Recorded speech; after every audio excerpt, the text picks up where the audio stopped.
sintoniza se va despertando, quizá porque trabaja pues de noche o tiene libre o como sea. Gracias por estar en sintonía del 90.9. Por supuesto a usted que pues está trabajando por ahí en la oficina o en su carro, pues tiene el taxi o en el bus, donde sea que esté escuchando. Gracias por estar en sintonía. Hoy tenemos un invitado pues especial en la mañana de este hermoso día jueves, que ya se nos va a septiembre, viene llegando el mes de octubre y con ello vienen muchas actividades también para la zona de San Miguel, hablando en general. Y tengo conmigo pues a Óscar Ferrufino, que es de los jóvenes, de los nuevos rostros que están incursionando en la política nacional. Óscar, bienvenido. Buenos días, buenos días a toda la audiencia de Popular 90.9, gracias por la invitación, gracias Rudy, gracias también a Chamba ahí que está en los controles, dice que le da miedo a las cámaras, pero sí, ya lo vamos a sacar. Pánico escénico que tiene, dice, pero bueno. Ahí está. Él prefiere estar a ese lado de la mesa. Exacto. Así que no, gracias por la invitación y buenos días a todos los que nos escuchan en las diferentes rutas de buses, en las diferentes oficinas, así como tú mencionábamos, y aquí estamos. Bueno, vamos a comenzar hablando un poquito acerca de cómo te toma a ti esta noticia, porque yo igual estaba viendo por ahí los rotativos hace un par de meses y miraba, pues no se ponían de... Ajá. Sí, y entonces, bueno, qué bueno, un rostro joven, nuevo y aparte de una persona que conozco. ¿Cómo tomaste esa noticia? Bastante bien, fíjate, desde que me plantearon la idea, pues tuve que primero que pensarlo, ¿verdad? Analizarlo. Y pues posteriormente yo dije sí, es momento de hacerlo, es momento de incursionar en la política y ahí fue donde tomamos la decisión y al final dijimos que sí, ¿verdad? Nos sometimos a las elecciones internas del partido y obviamente ahí es donde ya somos ratificados y elegidos como candidatos a diputados por el departamento de San Miguel. San Miguel siempre, pues hablando políticamente, ha carecido en muchas ocasiones del apoyo. Se han prometido tantas cosas para San Miguel y de esas tantas, quizá unas pocas han sido cumplidas por parte no solamente de una comuna, sino también por los ¿4 diputados? Seis diputados que corren para la zona oriental. Y por supuesto, tú eres uno de ellos ahora. Ahora soy uno de los candidatos que esperamos pues estar representando a todo lo que es el departamento de San Miguel en la Asamblea Legislativa, entrar en uno de esos 6 curules pues y llegar pues a trabajar, ¿verdad? Como se debe, digámoslo así. A ver, dentro de la pre-campaña, porque obviamente comienzas tú a analizar el terreno, cómo está la gente, ¿cuáles son de todas esas? Porque la gente se acerca, ¿no? Obviamente, sí. Bueno, él va para diputado, pues pidámosle algo. ¿Qué solicitudes te han hecho? De las más curiosas. De las solicitudes más curiosas. Fíjate que al momento creo que no ha habido una tan curiosa, fíjate. Pero lo que regularmente de peticiones están cuando visitamos a los municipios, por ejemplo, materiales de construcción, llámese lámina, cemento. Nos solicitan también enmayados para canchas de fútbol, uniformes deportivos, también de repente nos piden dinero en efectivo para jóvenes que de repente participan en competencias internacionales, indumentaria deportiva para que ellos puedan realizar bien sus competencias. Pero así algo curioso al momento sí no se me ha dado, fíjate. No se me ha dado algo así bastante curioso. Bueno, pero bueno, son cosas que en el diario vivir nuestra gente igual tiene ciertas solicitudes, ciertas necesidades que a veces necesitan ser suplidas y en estas ocasiones pues ya que entra una pre-campaña, pues se abocan a todos en general a solicitar más de alguna ayuda. Pero bueno, de las propuestas, como candidato, tú también tienes pues ¿cómo te digo? Un marco donde vas a trabajar. Como candidato ahora, ¿qué propuestas tienes? Fíjate que desde donde nosotros podemos trabajar, que es la parte legislativa, que es la parte de la aprobación, creación y formulación de leyes, nosotros ahorita estamos manejando una plataforma que está en 3 propuestas de ley y las otras dos, que van a ser 5, las que nosotros pensamos manejar, es la que nosotros andamos cabildeando con la gente, ¿verdad? De acuerdo a la necesidad que se dé. Una de ellas, te comento, que es el apoyo al empleo juvenil, se le llama la ley al empleo juvenil. ¿En qué consiste esta propuesta de ley? Consiste en que el gobierno tiene que tener de un 5 a un 7% de la disponible de vacantes en las, digámoslo así, en las empresas públicas, llamémosle así, llámese hospitales nacionales, llámese órgano judicial, llámese alcaldías, etcétera, etcétera. Entonces la propuesta lo que pretende es que de un 5 a un 7% por ley, todos los años deben de estar disponibles para gente joven. Gente joven entre los 18 y los 27 años. Con y sin experiencia. En primer momento va a ser más que todo en favor de los que no tengan experiencia laboral. ¿Qué es lo que pretende? De que los jóvenes que de repente solo tuvieron la oportunidad de hacer bachillerato, la gente que de repente tiene un técnico y ya la gente que tiene algún título universitario pueda ingresar a las instituciones del gobierno. Obviamente que esto es para adquirir experiencia y obviamente también remuneración, porque no va a ser solo el hecho de te doy la oportunidad de tener experiencia, sino que también te voy a pagar por tu trabajo. Entonces el gobierno debe de cumplir de esa cuota del 5 al 7% anual para poder ingresar a estos jóvenes con o sin experiencia, y en principio más sin experiencia, como te digo, que no tengan, digamos, algún grado académico hasta que tengan un grado universitario, con remuneración. Eso es como, digamos, en principio, a grosso modo, lo que pretendemos con esa propuesta de ley. Que se vayan incluyendo los jóvenes en las áreas laborales y principalmente adquiriendo experiencia.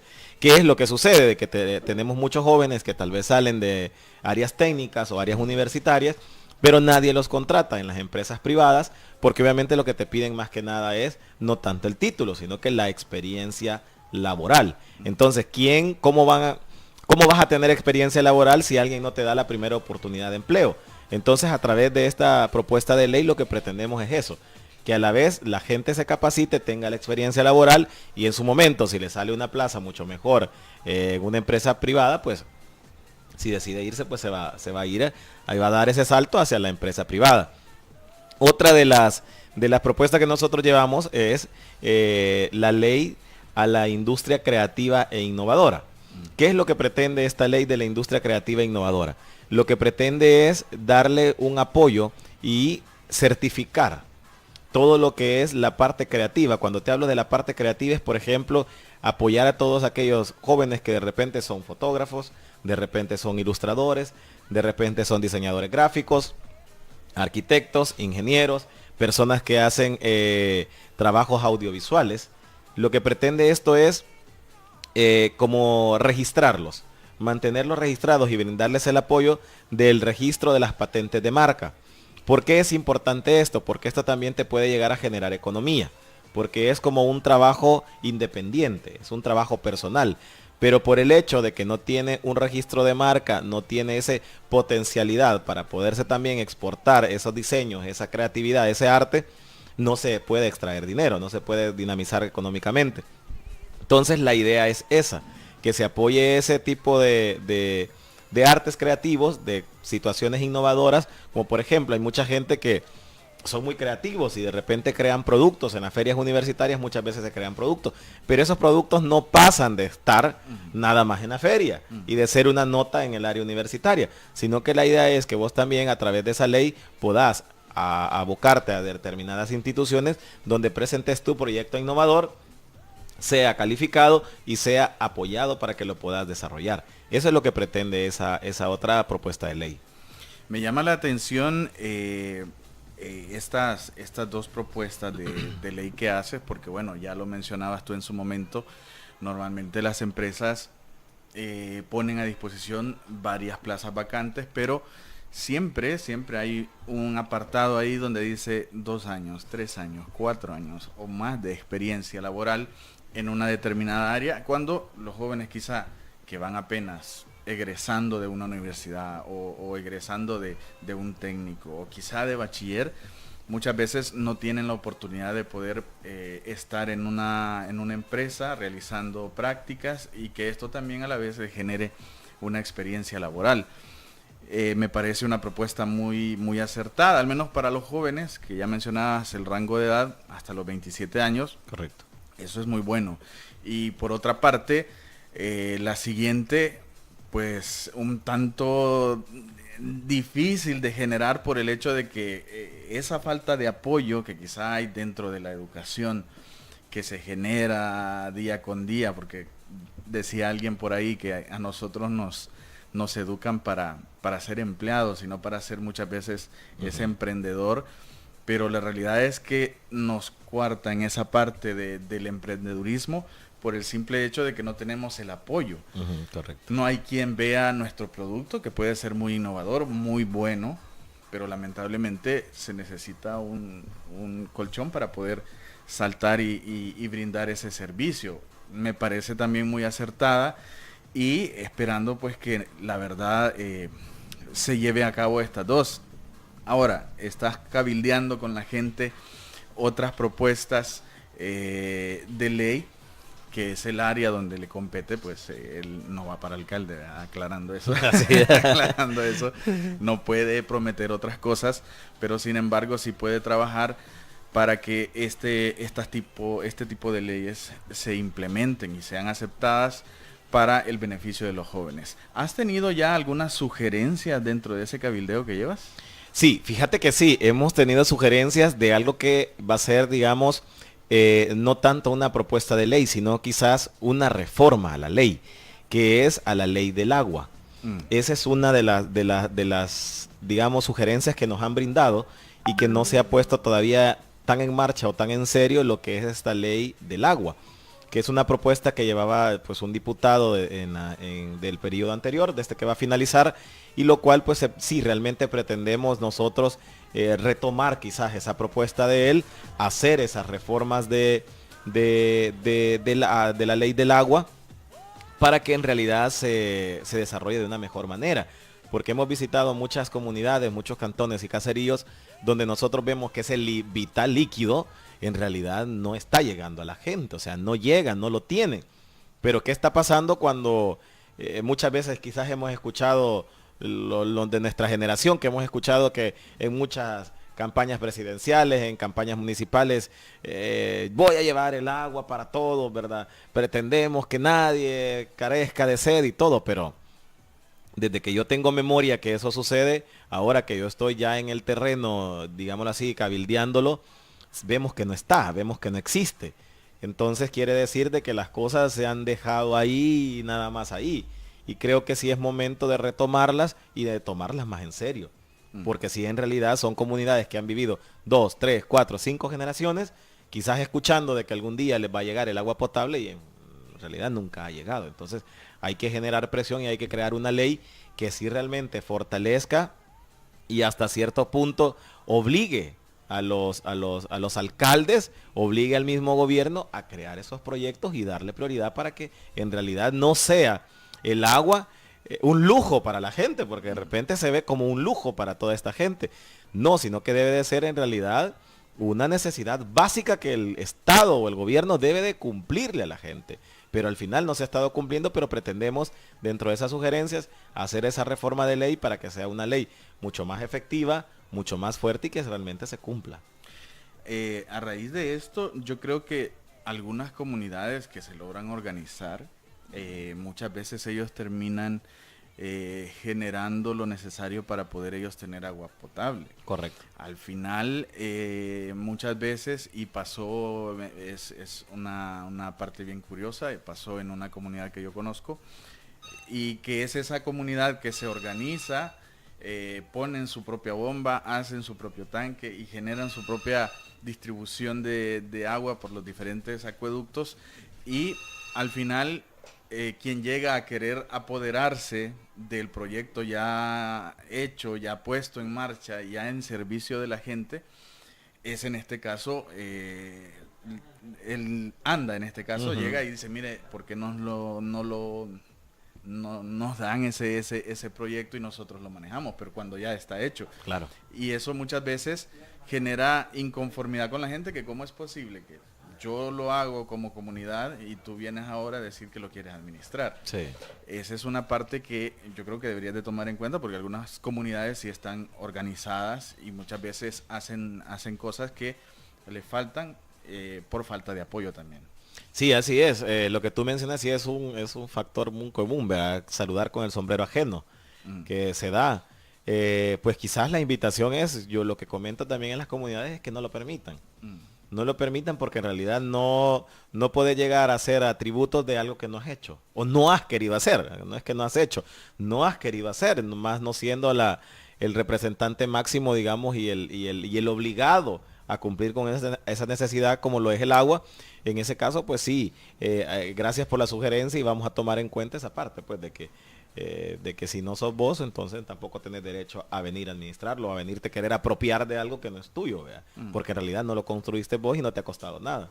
Esa es una parte, pero bueno, has tenido, aparte del agua, que yo sé que es una necesidad, no es un lujo, tú ya lo mencionabas, es una necesidad básica, que todos necesitamos agua para hacer nuestros alimentos, para asearnos, para lavar, bueno, tantas cosas que es una necesidad prácticamente. Sí, muchas correcto. veces las comunidades no tienen ese acceso al agua potable. ¿Has tenido otras sugerencias? Fíjate que al momento esa es la más sobresaliente. Mira, lo que sucede es que de repente cuando tú estás ya en el campo, creo que como por quizás el distanciamiento que existe entre los diputados y las personas, se confunde con el trabajo municipal. Entonces hay que a veces explicarle a la gente que el trabajo legislativo es uno y el trabajo municipal es otro. Entonces sí se dan propuestas, pero por ejemplo lo que te dicen es, mire que necesito de que me ponga alumbrado eléctrico, pero yo como diputado difícilmente puedo hacer eso, sino que eso ya corresponde al gobierno central o al gobierno municipal, que también él gestiona a través de su gobierno municipal, gestiona al gobierno central y se puede llevar esa ayuda, como lo sea la luz o carreteras en muchas ocasiones. Esas son parte de las sugerencias que nos dan. Ahí es donde nosotros aclaramos, ¿verdad? Que eso sí, por eso a veces nos hacemos acompañar en la mayoría de ocasiones con los candidatos alcaldes por el partido, para que ellos tomen nota, ellos hagan su plataforma de trabajo y cuáles van a ser los proyectos que pueden ellos generar. Porque a ellos realmente es como que más les corresponde hacer esa parte. ¿Qué es lo que nosotros hacemos? ¿O dónde es que nosotros tal vez tomamos un compromiso? Como diputados nos comprometemos obviamente a apoyarlos, a hacer las gestiones necesarias a la hora de que se da la aprobación del presupuesto nacional, es donde nosotros podemos gestionar que determinado proyecto llegue a la municipalidad. Eso sí se puede, pero es un trabajo que es en conjunto, donde viene dado por la municipalidad, nosotros lo llevamos al pleno, se muestra y ahí se va a votaciones y se puede incorporar en el presupuesto nacional. Ahí es donde sí tal vez nosotros jugamos un papel más unido con el candidato alcalde para brindar ese apoyo. Bueno, ahora vienen las preguntas difíciles, las más duras. Siempre las dejamos así como que para el final, ya, las bombas y todo. No. Dentro de todo esto, que ya has tenido la oportunidad de estar en el terreno de juego, donde de verdad se dicen las cosas tal y como son, la inconformidad de la gente, el escepticismo que se tiene, porque piensan de que nuevamente van, mienten y no cumplen. Exacto. Esa es la parte quizá más difícil. ¿Cómo lo llevas? Mira, sí es la parte más difícil. Creo que se ha generado una cultura de bloqueo del voto, le llamo yo. ¿Por qué una cultura del bloqueo del voto? Porque muchos políticos de los cuales estamos acostumbrados a ver durante épocas y épocas y épocas, de las grandes épocas, han hecho lo mismo toda la vida, han mentido toda la vida, han llevado propuestas que no se cumplen o no han llegado a explicar de repente por qué no se cumplen, la inconformidad de la gente de que mire, aquí vienen los candidatos nada más para elecciones, mire, aquí solo se acercan para esto, mire, es que todos son lo mismo, mire, es que nadie cumple, mire, es que no sé qué. Es difícil, te soy honesto, es muy difícil. Y la única forma tal vez de erradicar ese fenómeno es, por ejemplo, en mi caso, que yo solo hablo de las cosas que pueden ser tangibles. Cosas que van a ser tangibles no las hablo, porque al final de cuentas voy a caer en ese error que todos han cometido. Entonces lo que voy a hacer yo es generar más ese fenómeno del bloqueo del voto. Mm. Porque con tal de obtener un voto, con tal de obtener la aprobación del público, del electorado, decís cualquier cosa. Pero creo que entre decir cualquier cosa tenés que mucho evaluar también la parte de tus valores. Porque si estás de acuerdo a tus valores, no tenés necesidad de mentir. O sea, mejor hablar lo que realmente puede ser, y si empatizás con la gente, con lo que estás hablando, pues bienvenido sea, y si no, pues Dios mismo dirá. Lo que nosotros hacemos, como te digo, es eso, ser más honestos. Ser más honestos en lo que se puede dar y en lo que no se puede dar. A veces políticamente la gente no le gusta dar respuestas negativas, porque las respuestas negativas son distanciamiento entre el político y el electorado. Pero en realidad no, o sea, ya eso ya quedó, creo que atrás, o sea, y es una técnica de marketing político que no está funcionando, porque al final lo que estamos creando es un fenómeno conductual demasiado adverso, pues que al final en vez de atraer a la gente, lo que estamos haciendo es alejándolo. Entonces creo que, como te digo, una de las estrategias nuestras es esa, o sea, se va a hablar de lo que se puede. Si lo que no se puede, pues ¿para qué? O sea, no te voy a mentir, no se puede. Lo siento, ¿verdad? Pero... Sí, definitivo. Hay cosas que hay que verlas desde el punto, como tú decías, de donde compete. Y bueno, creo que hace un par de días por ahí el diputado Numan le estaba pidiendo explicación al de Obras Públicas, que por qué no había avanzado con el proyecto ya aprobado, con los fondos aprobados del bypass para San Miguel, que es un tema que se viene hablando, no es de hoy ni del año pasado, es algo que viene desde muchos años atrás.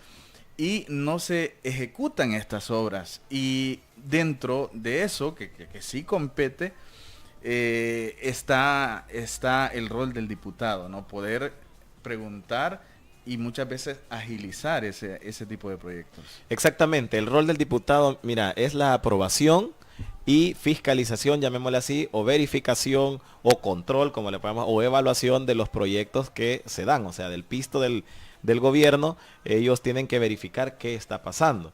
Y el diputado puede pedir en cualquier momento la rendición de cuentas del por qué esto no se está dando. Ese sí es parte de los roles de los diputados.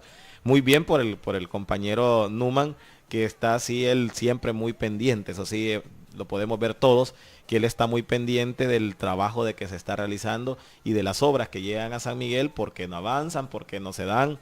Lo mismo pasó en el caso del Estadio Barraza. Él sirvió mucho para poder presionar a que en realidad el Estadio Barraza llevaba atrasado casi 3 meses.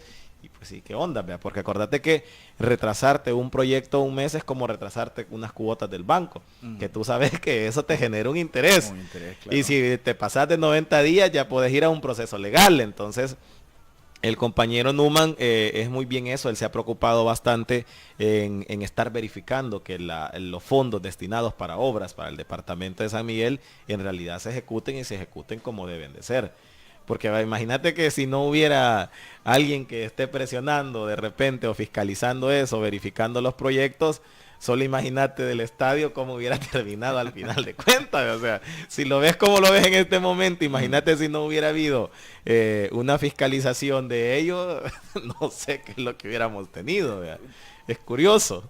Sí, yo creo que la gente, dentro de todas las promesas que se hacen, tanto municipales como a nivel de gobierno general, la gente pues se acuerda de las promesas que muchas veces hacen los diputados, que hacen los candidatos a alcalde o presidente, y dice, bueno, pero es que esto me lo prometió y no lo ha cumplido. Sí. Y bueno, la verdad es que una de esas cosas ha sido solucionar el problema del tráfico en San Miguel, que hoy por hoy se está convirtiendo un poquito más grave, porque ya toda la gente, yo creo que el nivel económico ha subido, o están más baratos los carros, no sé, ya la gente, todos tienen carro, ya todos quieren transitar por una sola vía, y ese es el problema. No hay un reordenamiento de rutas de buses, todas pasan por la misma línea. Yo creo que o amplían la Roosevelt más, o dan otro tipo de líneas para que desahogar un poquito el tráfico dentro de la Roosevelt, y creo que ese tipo de presiones hacen que la gente también vea que de verdad un diputado está trabajando o está haciendo algo, no solamente el típico comentario desde la asamblea, sí, vamos a ver qué hacemos, pero se queda ahí nomás y no hacemos nada. Ese es yo creo que es el sentir de la gente, ¿no? Es exactamente el sentir de la gente, es el mismo sentir que yo puedo tener también igual, porque antes de obviamente de estar en política siempre he sido y voy a seguir siendo obviamente un ciudadano, y obviamente no te volvés ajeno a las realidades que día a día vivís, y más si sos de los que anda de un lado a otro dentro de la ciudad, se va conociendo eso, y la verdad que sí, se debe de poner un poco más énfasis en esas situaciones. Como te digo, la asamblea tiene ese rol de poder verificar, de poder pedir rendición de cuentas o por qué las leyes no se están aplicando. Para eso también existen diferentes comisiones dentro de la asamblea para poder ver, bueno, miren, ¿qué está pasando con esto? O sea, no se está cumpliendo, hay que hacerlo cumplir. Lo que sucede muchas veces es que quizás deja de intentarse hacer las cosas bien. Y como también muchas veces, yo siempre le he dicho, la gente es la que tiene el poder. Si la gente tiene el poder, lo que tiene que hacer es presionar, presionar, presionar y presionar. Porque si vos no presionás, acordate que es como cuando vos tenés demasiadas tareas. Cuando vos tenés demasiadas tareas, empezás a darle prioridad. Pero cuando tus papás te empiezan a decir, mira, pero no has hecho tal tarea, no has hecho la otra, acelerás vos el motor y ya empezás a trabajar más en complementar todas tus tareas. Creo que de repente eso ha pasado muchas veces en la Asamblea Legislativa. No sé si que tal vez nuestros honorables diputados ya están cansados, ya la edad les está afectando y obviamente uno pierde capacidades porque no nos vamos a mentir. Claro. O sea, es lo que es. O sea, es lo que es. Muchas veces perdemos la capacidad y con la edad muchas veces ya nos sentimos cansados y no es la misma agilidad mental ni física la que tiene, por ejemplo, un joven, que tal vez sí de repente se puede mover más, puede tener mayor pensamiento, mayor creatividad, mayor conocimiento de la actualidad, y quizás pues puede ser que por eso no se den de repente ciertas cosas que nosotros quisiéramos para que las cosas caminen mejor. Ahora, hay que también aclarar a la gente que los diputados no son generales en ese aspecto dentro de la Asamblea Legislativa. Ya lo mencionabas, hay diferentes carteras, sí, y es donde al momento de que tú llegas como diputado, pues te abonan a una cartera. Correcto. Y dependerá de la cartera en la que estés, tus facultades para poder ejecutar diferentes propuestas de ley y llevarlas a una votación y esperar una aprobación y que esto sea positivo y de bienestar para la gente. En el dado caso de que tú quedaras en una cartera, digamos, que compete muchas de las obras que en San Miguel están en stand-by, ¿piensas tú asumir el reto de poder presionar por aquellas que ya están ahí estancadas y que no avanzan, para que la gente también vea que se trata de mejorar la vida, al menos del migueleño? Sí. Obviamente vas a presionar. Mira, aquí lo podés hacer a través de dos formas. Podés presionar tanto por convicción propia, que sería el bienestar de la sociedad que se busca, y también por conveniencia. Porque muchas veces la presión que se hace ante estas anomalías, llamémosles así, son por conveniencia. Y si todo viene para el departamento de San Miguel, te diré de que me favorece apoyarlas, fiscalizarlas, presionarlas, como quieran llamarle, por simplemente esas dos cosas. Es porque me conviene, te soy honesto, sí, y también porque una convicción. Yo vivo aquí, mi familia vive aquí, obviamente nos favorece también de que todo mundo tenga esas obras porque van a beneficiar a toda la sociedad. O sea, desde el plano que lo queramos ver, siempre es conveniente generar esa presión cuando hayan proyectos destinados para no directamente San Miguel, digamos, urbano, sino que de San Miguel departamento. Porque al final son 20 municipios a los que nosotros representamos cuando llegamos a la Asamblea Legislativa. No solo es San Miguel como casco urbano, sino que nosotros nos volvemos representantes en primer momento del departamento de San Miguel, que son 20 municipios, y posteriormente ya nos volvemos a nivel nacional a 14 departamentos.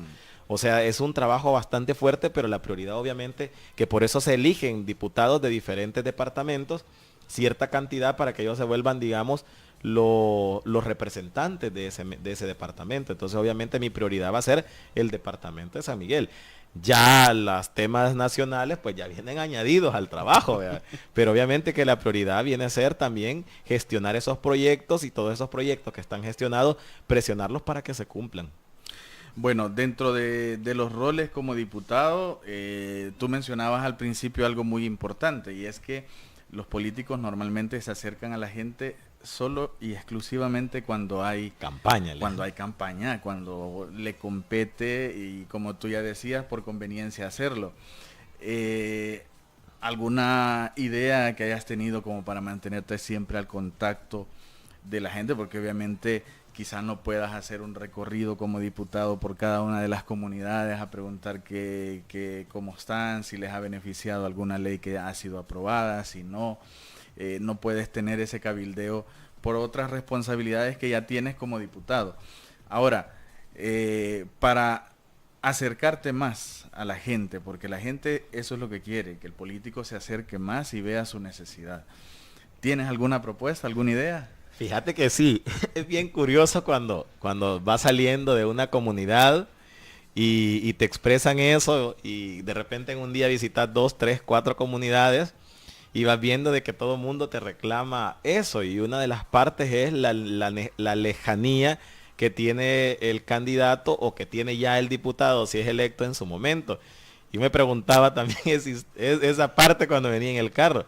Pero ¿cómo voy a hacer si tengo que estar en la asamblea, tengo que estar en una comisión, y de repente, como repitiendo, son 20 municipios, hablamos de alrededor de unos 220 fichas de cantones, y eso lo podemos multiplicar al doble de caseríos? O sea, imagínate cuánto trabajo es.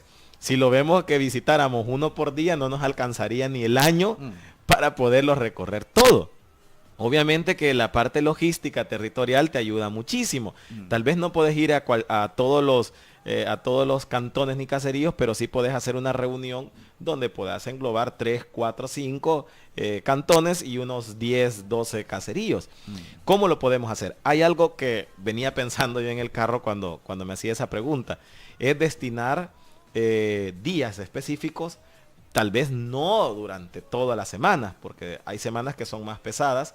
Entonces he pensado, dije, bueno, veamos, hay que ver cómo es el trabajo. Pero hay algo también que es importante, lo que yo mencioné en las comunidades. No solo soy yo. Por eso ahora constitucionalmente ya van a estar, ¿cómo se llama? Van a estar, se me escapa la palabra, ya van a estar legales, pero no legales, te quiere decir ya van a estar reconocidos, esa es la palabra. Ya van a estar reconocidos los diputados suplentes. Entonces, quiera o no, ese trabajo ya lo podemos dividir. Entonces, dividiéndonos ese trabajo, aunque yo no llegue, pero obviamente mi diputado suplente es como que yo llegara, es lo mismo, es lo mismo. Entonces, eso es lo que vamos a hacer, que cuando yo no pueda, quien va, digamos, a cubrir esos días específicos que vamos a dejar para las comunidades, va a ser específicamente él. ¿Qué es lo que sucede también en este caso? Te voy a decir algo, que es una realidad. Muchas veces también no podemos culpar totalmente al diputado por no visitar nuestras comunidades o no visitar nuestros cantones o caseríos.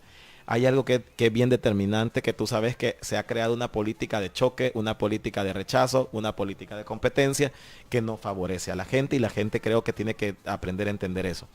A veces es muy difícil que vos como candidato o como diputado llegues a visitar un municipio donde el alcalde no pertenece a tu partido. ¿Qué sucede ahí? Empieza el bloqueo. Entonces ya a vos se te hace difícil entrar a ese terreno. Porque obviamente el candidato que está en la alcaldía no es de tu partido. Y como no es de tu partido, él no quiere que llegues. Porque obviamente, ¿qué significa eso? Es como una amenaza. Este viene a ganar territorio, viene a ganar fuerza y viene a preparar terreno para las próximas elecciones, para ver que el candidato que nosotros llevemos de nuestro partido se potencialice y pueda ganar. Pasa eso. Sí. Pasa eso. Y pasa, no tenés como idea, que uno se va dando cuenta en el camino que eso pasa. Pero ¿quién es el responsable de poder quitar eso? Es la misma gente. Porque la gente no debe de volverse fanática a la bandera. Mejor vuélvase fanático, o digámoslo así, vuélvase más seguidor de la persona. Y si esa persona está haciendo bien, quítele el color político. Porque quitándole el color político, al final de cuentas, quien está ahí en el poder es él. Y el único que le puede ayudar es él. Y si, digamos, alguien de tu partido no llega, ¿por qué no permitirle a otro que tal vez tenga la intención de querer llegar, que llegue? Si al final de cuentas el bienestar no va a ser solo para una familia, si al final el bienestar va a ser para un proyecto, para una comunidad. En una comunidad no va a pasar en una calle solo la familia Pérez, la familia Flores, la familia Martínez, porque ellos son de mi partido. Es mentira. Si al final de cuentas creas esas carreteras para la comunidad, va la familia X, la familia Y, la familia A, la familia B, van todos. O sea, al final también la gente debe de quitar ese bloqueo, porque si se da en el terreno político, se da mucho eso cuando quieres hacer visitas. Que si no es del partido que está en la alcaldía, que no sea época de campaña, es como, no mucho esto y lo otro. Entonces, pero ahí sí es la comunidad la que tiene que tener esa apertura y dejar que la persona llegue. ¿Cómo lo podemos hacer nosotros? Retomándote la pregunta, va a ser así, diferenciando los días para que ya sea el diputado suplente quien llegue o sea yo. Vamos a tomar ciertas temporadas del calendario para poder visitarlo. Tal vez no podemos llegar en un año a todos, pero sí vamos a tratar de estar siempre en la mayoría de lugares. Ahora, ¿qué otra de las estrategias que nosotros ya vimos y que también es muy necesaria que la gente aprenda a utilizar y que ya lo sabe utilizar, te soy bien honesto, como lo es las nuevas tecnologías? Yo le digo a la gente, vaya, quiere comunicarse conmigo, quiere estar directamente conmigo, tiene Facebook, tiene Twitter, tiene cualquier red social a la cual nos puede escribir, a la cual nos puede generar un comentario y nosotros es como que estemos ahí porque vamos a estar de la mano. Vamos a estar ahí donde que si yo no vi ese comentario, donde no lo veo, tal vez lo va a ver mi asesor, tal vez lo va a ver el diputado suplente, tal vez lo va a ver mi mamá, tal vez lo va a ver mi primo y él me va a decir, mira, vimos que alguien te comentó algo, entonces hay que hacer algo respecto a eso. Y esa es una de las otras formas de poder estar cerca con la gente. Bueno, la verdad es que hay tantas inquietudes y la entrevista se puede hacer mucho más larga, pero lamentablemente pues el tiempo es el peor enemigo de todos, no solamente de nosotros acá, sino que también de en la todos. Parte política llegan 2 años, se acaba un periodo, comienza otro y entonces pues lamentablemente lo que se hizo bien, lo que no se pudo hacer por cuestiones de tiempo y como tú ya lo mencionabas, de bloqueos, pues con el dolor de quizá del alma de la persona que quiere hacer bien las cosas, muchas veces esa parte la gente no lo ve y dice, no, es que este diputado vino a prometer aquí que iba a gestionar, a hacernos una calle, pero lamentablemente el alcalde muchas veces no permite que ese proyecto se ejecute por bloquear y decir, no, no puede, tiene que ser de mi partido, si no, no. Correcto. Entonces, muchas veces, no solamente es de la gente de quitar esa parte, bandera política de una persona, sino que muchas veces también el que está en el poder no ve que va a beneficiar también a su gente. Y yo creo que también ahí es parte de que la gente que está allá arriba también entienda eso, que no están para trabajar muchas veces para mi partido, sino que para la gente que ha votado por ellos. Así es que agradecemos tu tiempo, Oscar. No, gracias Esperamos tenerte en otra ocasión. Cuando gusten. ¿Verdad? Para seguir hablando de esto. Sí, claro. Que tiene que venir nuevamente cuando ya esto comienza. Campaña comienzan en diciembre. En diciembre. Pues tendremos que tenerlo antes de diciembre igual, y en diciembre, que yo sé que la agenda se te va a apretar un poquito más. Sí. Pero sería pues muy bueno que nos visitas en otra ocasión cuando ya hayas cabildeado un poquito más. Sí, no, cuando gusten, la verdad que estoy abierto ahí cuando ustedes quieran, solo nos ponemos de acuerdo con el tiempo y se hace y listo, podemos venir. Si no es de día, puede ser de noche, pero a manera de hacerlo, tenemos que hacerlo. Bueno, esto es un poquito para que la gente vaya conociendo a los candidatos que van por la ciudad de San Miguel, no solamente la ciudad, ya lo explicaba, es el departamento entero. Correcto. Y que va a representar a los migueleños. Así es, vamos a representar a los migueleños, a las migueleñas, a representar realmente a todo el pueblo. Y la idea es que la gente se vaya sumando a lo que nosotros hemos denominado una nueva generación de política. Y eso es lo que pretendemos, que la gente se sume, que la gente no se vuelva escéptica, que no se vuelva ajena a la realidad nacional. Al final de cuentas todos estamos en la política, lo mencionaba anteriormente, desde que nacemos no somos políticos, porque nacemos bajo una constitución y una república, y eso te vuelve automáticamente político. Que no te vuelva, digamos, un servidor público dentro de los órganos del Estado es diferente, pero al final de cuentas sí todos somos políticos y vivimos de la realidad política. O sea, no vivimos más nada que la realidad política. Todos dicen, vea, si no trabajo no como, ciertamente, pero el trabajo lo genera el gobierno y si no lo genera el gobierno no lo vas a tener y si el gobierno quiere bloquear a una empresa privada no vas a tener trabajo, si no tienes trabajo no vas a comer. Entonces al final de cuentas todo es una cosa tras la otra. Todo es una dependencia. Todo es una dependencia y es una cadenita de la cual no podemos vivir ajenos y debemos de tomar la verdad, las cosas como deben de ser. No volvernos ajenos es la invitación. Bueno, tu mensaje para los que no votan. Mi mensaje para los que no votan. Si no quieren votar, que no lo hagan, honestamente. Pero sí tal vez voy a invitar a todas estas personas que no votan a que escuchen, a que razonen y analicen. Que razonando, escuchando y analizando va a ser la única manera en la cual ellos pueden convencerse para poder asistir a los centros de votaciones cuando se den las elecciones. Ese es quizás el mensaje que yo les puedo dar a la gente que no vota. Nada más que se basen en tres pilares, como lo es el análisis, el razonamiento y la escucha. Eso les va a ayudar mucho para que, pues, no tal vez hacer los que vayan a votar, pero por lo menos que tengan conciencia y decir si merece o no merece llegar a las urnas por este. Perfecto. Bueno, muchas gracias, Oscar. A ustedes. Y nosotros vamos a la pausa comercial, ya regresamos, no le cambia el 99. Ya, también me despido. Sí, qué barbaridad. También me despido en nombre de Salvador Pereira, que está de vacaciones, entre comillas, y Vicky Casares en el programa Sin Nombre. Gracias por su sintonía. Hasta mañana.